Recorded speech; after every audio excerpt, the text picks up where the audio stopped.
বিস্তীর্ণ দুপারের অসংখ্য মানুষের হাহাকার শুনেও নিঃশব্দে নীরবে ও গঙ্গা তুমি গঙ্গা বইছো কেন?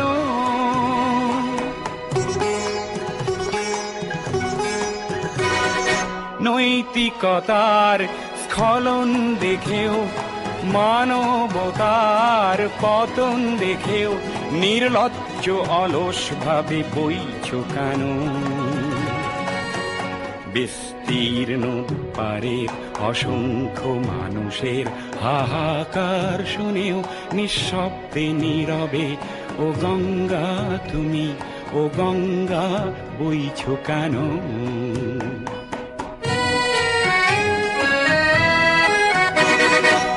জ্ঞানবিহীন নিরক্ষরের খাদ্য